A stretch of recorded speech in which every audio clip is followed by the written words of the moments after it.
सवाल है मोदी जी क्यों बचाएंगे इस तरह के? अब हम बता रहे हैं क्यों बचाएंगे, मेरी बात सुनिए। ये आदमी अयोध्या से लेके श्रावस्ती तक 50 एजुकेशनल इंस्टीट्यूट चलाता है, जिसके अंदर छात्रों की बड़ी संख्या, उन्हें भ्रमित करके रखता है और यही कहता है कि भाजपा को मेरी जरूरत है, मुझे भाजपा की नहीं। मतलब उसकी अमीरी, आपको किसी की अमीरी से क्या दिक्कत है? अमीरी से दिक्कत नहीं है, दिक्कत है आदमी की हरकत से। जिस छोटी बच्ची ने, वो 6 छोटियां बच्ची हैं सर, उन्होंने इस पे आरोप लगाया। मुझे बताइए, वो गरीब बच्चियां हैं, उन्होंने अखाड़े की मिट्टी को अपना धर्म चुना है। घर में खाने को रोटी नहीं थी, लेकिन फिर भी मिट्टी से प्रेम किया। उन बच्चियों का भविष्य सुरक्षित रहेगा इसके बाहर रहते हुए, इसकी जिम्मेदारी आप दे पाएंगे मुझे? तो आप क्या चाहते हैं कि योगी जी वाला राज चले, बुलडोजर चल जाए या इनकाउंटर हो जाए? देखिए एक बात समझिए, बुलडोजर एनकाउंटर की बात हम नहीं कर पा रहे। इस देश में बुलडोजर एनकाउंटर का आधार प्रधानमंत्री ने बहुत पहले बता दिया, हम कपड़े देख के आदमी को पहचानते हैं। शायद वही बुलडोजर का आधार रहा हो। मतलब तो प्रधानमंत्री ही बता पाएंगे। उन्होंने कहा कि मैं कपड़े देख के आदमी पहचानता हूं। कौन सी थ्योरी है? डार्विन की थ्योरी तो हटाई जा रही है एनसीईआरटी से। कोई नई थ्योरी देश के प्रधानमंत्री गढ़ रहे हैं कि मैं कपड़े देख के आदमी पहचानता हूं। इसका मतलब आप स्पष्टीकरण। राज है योगी जी का, वहाँ गुंडों के लिए जगह नहीं है। क्या राम राज में कभी कोई सीता, क्या राम राज में कभी कोई बच्ची इस तरीके का न्याय मांग सकती है? क्या विनेश फोगाट कोई आम बच्ची है? पूरी दुनिया में वुमेन वर्ल्ड चैंपियनशिप में महिला मेडल है जो पहली लेके आई है, ये आम बच्ची नहीं है। और अगर इसकी सुनवाई नहीं हो रही है तो किसकी सुनवाई होगी भाई? किस रामराज की कल्पना कर रहे हैं आप? मेरी बात सुन लीजिए, इस देश में यह आंदोलन जंतर मंतर से नहीं चल रहा है। एक अखाड़ा, एक परिवार, एक राज्य के, एक जाति के लोग धरना दे रहे हैं, इस तरह का ब्रजभूषण सिंह का आरोप। ब्रजभूषण सिंह का आरोप, ब्रजभूषण सिंह जानते नहीं, इस परिवार का एहसान इस पूरे देश पे है। इस परिवार ने पहली बार ऐसी शुरुआत की कि अखाड़े में आज बच्चियां जा रही हैं। एक बाप ने अपना सब कुछ दांव पे लगा करके बच्चियों को अखाड़े में भेजा, ये हिम्मत जुटाई, परिवार के खिलाफ आज तो आवाज उठा दी। ये परिवार सिर्फ फोगाट परिवार नहीं है, ये हिंदुस्तान का परिवार है, ये हिंदुस्तानी परिवार है। इसके खिलाफ बयान ब्रजभूषण ना दे तो बेहतर रहेगा। अगर सरकार का इतना इन्फ्लुएंस होता, नहीं चाहती, तो FIR ही दर्ज नहीं होता। सुप्रीम कोर्ट के खिलाफ सरकार कह देगी कि नहीं मानते तुम क्या हो, तो कंटेम्प्ट ऑफ कोर्ट होगा। करोड़ लोगों ने तो कंटेम्प्ट ऑफ कोर्ट होगा। हाँ जी, 100 करोड़ लोगों ने मन की बात सुनी, 130 करोड़ जी, इतना बड़ा समर्थन मायने रखता है। सर इलाके में जब सर्कस लगता है ना तो रोड किनारे भी भीड़ हो जाती है। बात समझ पा रहे हैं आप? सर्कस लगा रही है। मैं क्या कह रहा हूँ, रोड किनारे भी भीड़ हो जाती है। इस देश में 100 करोड़ लोगों ने इसलिए मन की बात सुनी क्योंकि वो सुनना चाह रहे थे कि क्या कहीं इस बेटियों का जिक्र आएगा, और मन की बात सुनने के बाद मायूस होकर लौट गए। अरे बधाई दी है तमाम फिल्म स्टार ने, क्रिकेटर ने। आप एक बात आप समझ लीजिए, इस देश में बधाई का भी भाड़े पे बधाई दी जाती है। कैसे? जब किसान आंदोलन चल रहे थे, नए नए किसान संगठन खड़े किए गए, बोला ये है असली किसान तो, क्योंकि ये इन बिलों का समर्थन करते हैं। सरकार की एक पॉलिसी है, खाप को लड़ाओ खाप से, जाट को लगाओ पंजाबी हिंदू से, सरदार से। सरकार लड़ाई के जरिए इस तरह का संरक्षण चाहती है। एक बात जान लीजिए, ये बेटियां हरियाणा की हैं और ये बेटियां हरियाणा की होते हुए छाती अड़ाने यूपी, राजस्थान और मध्य प्रदेश आएगा, और हरियाणा का इस बार सम्मान ओढ़ने का वक्त है। साहब, अगर ये यूपी से हैं ब्रजभूषण शरण सिंह जी, अगर ये क्रिमिनल होते तो गाड़ी पलट जाती है वहाँ अच्छे अच्छों की। गाड़ी अच्छे अच्छों की नहीं पलटती। कल ब्रिजेश पाठक मंत्री हैं उत्तर प्रदेश सरकार के, उन्होंने डिप्टी सीएम है, बहुत बढ़िया बयान दिया। बता रहा हूँ हकीकत गाड़ी किसकी पलटती है। उन्होंने कल बहुत बढ़िया बात कही, मुझे बहुत ठीक लगी, सच बता गए, गलती सही सही। उन्होंने कहा जी हम अपराधियों की चुन चुन के इलाज करते हैं। और वो चुनते कैसे बता रहा हूँ। अपराधी आया, पूछा नाम तुम्हारा, फलाना जी, अच्छा ये बताओ कौन सी पार्टी से हो? भाजपा से हो। अरे मेरे बच्चे तू इधर कहाँ पीछा, तू कहाँ खड़ा हो गया यार लाइन में? हाँ जी, कहाँ से हो? बोला जी हम तो यूपी से हैं। कौन सी पार्टी से? फलाना पार्टी से हैं जी। कोई आरोप है क्या? नहीं। एसओ साहब, इस तरह के आदमी पे कोई आरोप कैसे नहीं? इस पे ईडी भेजो, सीबीआई भेजो, स्कूल चला दो। अच्छा टैक्स सिस्टम दिया है, ईडी पहुंचेगी कल। मोदी जी के राज में पार्टी देख के कार्रवाई हो? मैं नहीं कह रहा हूँ, मंत्री कह रहे हैं चुन चुन के कार्रवाई करते हैं। इसका मतलब यही है, आदमी को पहले देखेंगे, जाति देख के करते हैं, कोई कहता है धर्म देख के करते हैं, अब कह रहे हैं पार्टी देख के करते हैं। चुन चुनना जो शब्द है इसमें तीनों आ गए, जाति, धर्म, पार्टी, व्यक्तित्व, विचारधारा, वोट बैंक। टीवी अखबार क्यों नहीं है आपके साथ? हाँ बताते हैं, बहुत बढ़िया सवाल पूछा भाई आप काम की बात पे। टीवी अखबार इसलिए साथ नहीं है, इस देश में एक एंकर है बड़े मीडिया हाउस की, 2 महीने पहले रोने लगी, मेरा दिल भर रहा है, आंसू नहीं रुक रहे हैं, गला नहीं खुल रहा, क्योंकि एक बच्ची का रेप हो गया है और उसके बाद मैं बोल नहीं पा रही हूँ। कहाँ है वो एंकर? क्या आज बेटी नहीं बैठी है क्या यहाँ? क्या आज सवाल बेटी का नहीं, एंकर क्यों चुप है हम बताते हैं आपको। इस बात को समझना पड़ेगा, इस देश का मीडिया गुलाम क्यों हुआ। इस देश का मीडिया 2014 से पहले चलता कैसे था? ऐसे चैनल नहीं चलते सर। 100-150 करोड़ का खर्च आता है चैनल चलाने के लिए, 100 रिपोर्टर चाहिए होते हैं। तो वो क्या करता था? स्पॉन्सरशिप लेता था कंपनी से, आपके पास भेजा आदमी, सर स्पॉन्सर कर दीजिए आपका ऐड चल जाएगा। आपने कहा भाई ठीक है मेरा एक कंपनी, आप ऐड चला देना, पैसे ले लो। उससे किसका खर्च निकला? चैनल का। 2014 में सर क्या हुआ? सरकार आ गई, सरकार ने फोन लगाया चैनल के ऐड को, हाँ सेठ साहब कितना रेवेन्यू इकट्ठा कर रहे हो जी? कुछ नहीं, 120 करोड़। बोला एक काम करो, 120 करोड़ लेते किस चीज का हो? बोला साहब ऐड करते हैं। तो बोला जान लो ऐड की जरूरत सबसे ज्यादा इस देश के प्रधानमंत्री को है आज से, तो इसलिए सरकार का ऐड होना है, और ये 120 करोड़ तुम्हें सरकार ही देगी एडवर्टाइजमेंट का बजट बढ़ा के। तो ये सारे जो पैसा स्पॉन्सर से मिलना था सरकार ने ही पहुंचा दिया। तो उन्हें लगा अरे बढ़िया, किसी का हाथ भी जोड़ने पड़ रहा है मांगने के लिए, एक ही जगह से पैसा आ रहा है। अब जब पैसा आ रहा है, एक बात आप समझिए, जिसका स्विमिंग पूल होगा ड्रेस भी तो उसी की होगी भाई। जिसका स्विमिंग पूल में तुम नहाने गए हो, ड्रेस तो उसी की पहनोगे, रूल है। तो इसीलिए सुबह दिशा निर्देश जारी होता है कि प्रधानमंत्री से जब सवाल पूछा जाएगा तो ये पूछा जाएगा आम काट के खाते हो कि चूस के खाते हो। प्रधानमंत्री से जब सवाल पूछा जाएगा ये पूछा जाएगा पर्स रखते हो कि नहीं। मुझे बताओ कितना बड़ा सवाल है सर पर्स रखना इस देश में। अगर प्रधानमंत्री पर्स नहीं रखेंगे तो यूक्रेन का युद्ध रुको हो जाएगा, दोबारा शुरू चल ही रहा है। कितनी बड़ी बात कह दी कि प्रधानमंत्री ने फोन किया 2 घंटे यूक्रेन का युद्ध रुकवा दो, हमें बच्चे लाने हैं। क्या ये मान लिया जाए कि 2 घंटे बाद उसे शुरू भी प्रधानमंत्री ने ही करवाया था? 6 बार चुनाव जीत के आए ब्रजभूषण सिंह। ब्रजभूषण के चुनाव जीतने से सर इस देश में हिस्ट्री सीटर। एक बात बताइए, अतीक वाले मामले में क्या वो भी चुने हुए प्रतिनिधि नहीं थे?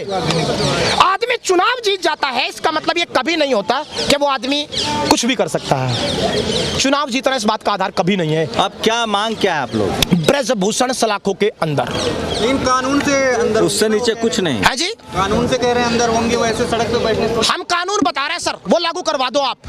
इस देश का कानून है आईपीसी सेक्शन 166A। जिस भी पुलिस के अधिकारी ने एफआईआर दर्ज नहीं की थी, पहली एफआईआर उस पे कराओ। कहता है पब्लिक सर्वेंट जो एफआईआर दर्ज करने से मना करेगा तुरंत उस पे कार्रवाई होगी। पोक्सो जैसा एक्ट है, इसमें जमानत भी नहीं सर, इमीडिएट एफआईआर होती है और इमीडिएट जेल होती है। पोक्सो की धारा है, कल ही उठवाओ, नाबालिग है। कानून ही बता रहा हूं सर, तुम कानून ही लागू करवा दो, छोड़ दो सारी बातें।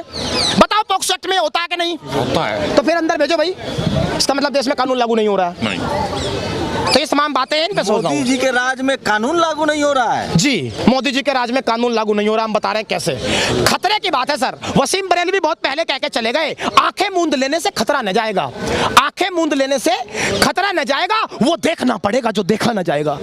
वो देखना पड़ेगा जो देखा न जाएगा। पैमाना भर चला है मोहब्बत के सब्र का, झूठी तसल्लियों से अब संभाला न जाएगा। कमेटी बना देंगे, ये कर देंगे, वो कर देंगे, झूठी तसल्लियों से संभाला न जाएगा। ये कहकर बंद हो गए हैं सभागार के किवाड़, ये कहकर बंद हो गए हैं सभागार के किवाड़। खिलाफ जो बोला जिंदा न जाएगा, खिलाफ जो बोला जिंदा न जाएगा। जिंदा जाने वापस नहीं आए। बेटियों के सम्मान का सवाल है, अगर जान भी चली गई कोई बात नहीं, लेकिन यहां से एक ऐसा इतिहास भारत लिखेगा कि जब नया संसद, लोग कह रहे हैं कि लोग पॉलिटिकल बार्गेनिंग कर रही है, ये चाह रही कि WFI पर इन लोगों का कब्जा हो जाए। सर एक बात आप समझ लीजिए, उस कहने वाले आदमी से बस एक सवाल पूछ लेना कि क्या तुम इतने गिरे हुए ईमान के हो कि एक WFI के मामूली पद के लिए अपनी बेटी की इज्जत दांव पे लगा दोगे? अगर लगा सकता हो तो ये आरोप लगाए और नहीं तो अपने जवाब दे दे। मोदी के कहने पे इस्तीफा दे देंगे बोल रहे हैं। हाँ, कितना विश्वास है उस आदमी को?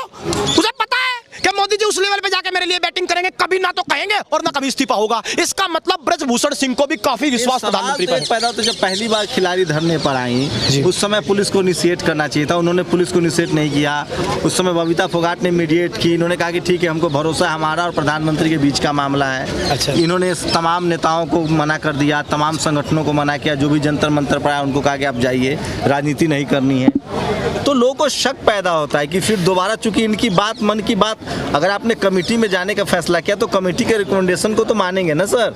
ऐसा थोड़ी है कि करवा करवा मतलब मीठा मीठा गप और करवा करवा थो, आपके मन का हुआ तो ठीक है। कमेटी बनी तो कमेटी में तो मैरी कॉम है, नॉर्थ ईस्ट से हैं, महिला हैं, PT उषा हैं, PT उषा थी, उसके बाद बबीता फोगाट भी थी, तो तमाम महिला खिलाड़ियों का भी रिप्रेजेंटेशन था।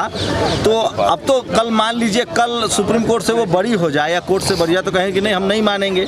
किसी एक इंस्टीट्यूशन को तो मानना पड़ेगा ना कि इसको बनाना रिपब्लिक बना दिया जाए देश को। सर 2 सवाल आपने पूछे, दोनों को अलग अलग कर देते हैं, मिलाना अच्छा नहीं होगा। पहला सवाल आपने पूछा कि ये बेटियां जब जनवरी में आई थी तो पुलिस को इनिशिएट नहीं किया। क्या ये इतनी आम बेटियां हैं कि सड़क पर भी आएंगी तो पहले पुलिस से परमिशन लेगी? कोई शस्त्र लेकर आई थी? नहीं, इनिशिएट करना मतलब अगर एक्सप्लॉइटेशन के मामले में लीगल ऑफेंस है, आप तो कानून के भी जानकार हैं जी, ये लीगल ऑफेंस है, सीधे पुलिस के पास जाना चाहिए था। हम कह रहे हैं कि पुलिस के पास जाने के बाद, कमेटी बनने के बाद 3 महीने इस तरह के आरोप में कमेटी को अपना जजमेंट सुनाने में लग गए। छोटा आरोप था यौन शोषण का, 3 महीने में कमेटी को ही नहीं पता करना क्या है। अब 2 बातें हैं, आप समझ लीजिए। अगर मान लीजिए कमेटी की रिपोर्ट कल आ जाती है और वो ये कहती कि तमाम चीजों को ध्यान में रखते हुए ये पाया गया है कि ब्रजभूषण पर लगे गए सभी आरोप फर्जी हैं, तो क्या आप ये कहेंगे कि सुप्रीम कोर्ट गलत था, उसने FIR करवाई? नहीं, कमेटी बनती है, रिपोर्ट आती है, आप नहीं मानते, लास्ट रास्ता है कि आप लीगल असिस्टेंस लेंगे। इस देश में कमेटी जब किसान आंदोलन पे बनी, तमाम ऐसे लोगों को चुना गया जो उस बिल के समर्थन में थे। कमेटी के मेंबर्स पर क्वेश्चन क्यों नहीं हो सकता? क्या वो संविधान से ऊपर है, क्या कानून से ऊपर है? तो इसीलिए कमेटी के मेंबर्स पर क्वेश्चन हो सकता है, उन पर कोई प्रेशर काम कर सकता है। तो FIR दर्ज हो गई, अब तो धरना खत्म कीजिए और सुप्रीम कोर्ट मामले की निगरानी कर रहा है। अब आपके सवाल का जवाब देता हूं, बहुत ध्यान से समझ लेना। इन 3 बच्चों को यहां से हटाओ, विनेश फोगाट को दूर रखते हैं, साक्षी मलिक को, और तीनों को अलग कर देते हैं। वो 6 बच्चियां जिन गरीब परिवार से आती हैं, जिन्होंने इस आदमी के खिलाफ कंप्लेन दर्ज की, जिसका गरीब बाप है, किराए पर रोटी खाकर शायद बच्ची को मिट्टी के अखाड़े में खेलना सिखा रहा है, उस बच्ची की सुरक्षा की गारंटी कौन देगा? इस तरह का आदमी जो खुलेआम कैमरे पे कहता है, कहा है पुलिस को कि आप उनको सिक्योरिटी दीजिए, पॉक्सो का मामला है, नाबालिग बच्ची है। मतलब सरकार में भी रहेगा, सरकार की पुलिस है और ये आदमी कुछ नहीं कर पाएगा। सरकार की पुलिस क्यों है? इससे पहले जो भी पहले कांग्रेस की थी तो कांग्रेस की पुलिस है, पुलिस तो पुलिस है सर। ये यहाँ कॉन्स्टिट्यूशन, प्रशासन को दिशा निर्देश कौन देता है? रिपोर्ट कहाँ करता है प्रशासन, बताइए? दिल्ली पुलिस किसको रिपोर्ट करती है? सर सबको अपना एक इंस्टीट्यूशन है, ये कॉन्स्टिट्यूशनल बॉडी है, सबके अपने संवैधानिक अधिकार है। सर संवैधानिक अधिकार है, लेकिन इस आदमी इतना मजबूत है, इसके आदमी हर जगह सेट हो रखे हैं। अगर ऐसा होता तो सुप्रीम कोर्ट के जज भी सेट हो जाते। मेरी बात सुन लीजिए, सुप्रीम कोर्ट में जो जजमेंट आया वो तो सर माथे। ये बताओ जो इस पे धारा है उसमें गिरफ्तारी का प्रावधान है कि नहीं? हाँ है। तो ये बार क्यों है? सुप्रीम कोर्ट के जज भी तो सुप्रीम कोर्ट ने कहा है ना कि 7 दिन बाद हम देखेंगे, 7 दिन बाद सुप्रीम कोर्ट मॉनिटर करेगा कि इस पुलिस ने क्या कार्रवाई की। इस बात को भुलाना नहीं चाहता। बहुत बढ़िया सवाल मेरे भाई ने कह दिया। कोलिजियम से ही तो अपॉइंट। हाँ बिल्कुल, लेकिन आप इस बात के साथ ये भी कहिए कि इसी सरकार ने नेशनल जुडिशियल अपॉइंटमेंट कमीशन नाम का बिल संसद में पेश किया था। क्या कहता था बिल? कि सुप्रीम कोर्ट के जज में सरकार का हस्तक्षेप होगा उसकी नियुक्ति में। सुप्रीम कोर्ट ने उसे रद्द किया ये कह करके कि मेरे भाई ये संविधान के खिलाफ है। उस मामले में नहीं जाइए, उस मामले में आप फंस जाएंगे। कोलिजियम सिस्टम एक अलग है। कोलिजियम सिस्टम पे सरकार सवाल कौन उठा रहा है? सरकार के मंत्री। हम उस पर नहीं जाना चाहते कि हम लोग जिस मुद्दे पर हैं उसी पर रहना चाहते हैं। कोलिजियम सिस्टम वाला मामला अलग है जी, उसमें आप नहीं जाइए जी। मैं ये कह रहा हूँ कि सुप्रीम कोर्ट निगरानी कर रही है इस मामले की। खुद सुप्रीम कोर्ट के जज ने कहा है कि 7 दिन बाद हम इस मामले को देखेंगे कि पुलिस ने क्या एक्शन लिया। तो सुप्रीम कोर्ट के जज पर तो भरोसा कीजिए सर, धरना खत्म कीजिए। पॉक्सो एक्ट में गिरफ्तारी का प्रावधान है, तब भी नहीं कर रही है सुप्रीम कोर्ट। मतलब आपको लग रहा है कि चूंकि वो मतलब सरकारी जो जिस पार्टी की सरकार है उसके सिटिंग MP है, इसलिए उसको सरकार बचा रही है। मैंने आपको पूरा रिकॉर्ड तो अभी बताया। 1996 में इस भाई पे टाडा लगा था, तो अभी इसकी पत्नी को टिकट दे दिया गया। टाडा छोटी धारा होती है, इसका मतलब इसको राजनीतिक संरक्षण मिलता रहा है समय समय पर। क्या करेंगे आगे अगर राजनीतिक संरक्षण मिलता रहा तो? जिस तरह बैठे हैं ऐसे ही बैठे रहेंगे। हमें 13 महीने की ट्रेनिंग पूरी हो रखी है। किसान आंदोलन के समय देखिए, एक बात जान लीजिए, जो इस जंतर मंतर पे आया वो गांधी को दिल में बसाए बैठा है। और गांधी एक ही बात कहते हैं कि किसी भी काम के 3 स्टेप होते हैं। पहला स्टेप, जब आप जाएंगे आप पर लोग हंसेंगे। किसान आंदोलन के समय आप जैसा ही कोई भाई पूछ रहा था, आपको क्या लगता है 50 आदमी मोदी सरकार बहुमत की सरकार है झुका देगा? हंसा, हम शांत रहे। दूसरा स्टेप कहता है कि जब आप नहीं मानेंगे, बैठे ही रहेंगे, अहिंसावादी तरीके से गांधी को दिल में बसाए, तो आपकी सड़कों में गड्ढे खोद दिए जाएंगे, आपके सामने अड़चने पैदा की जाएगी। भाई साहब बिजली पानी हमारा भी कट रहा है।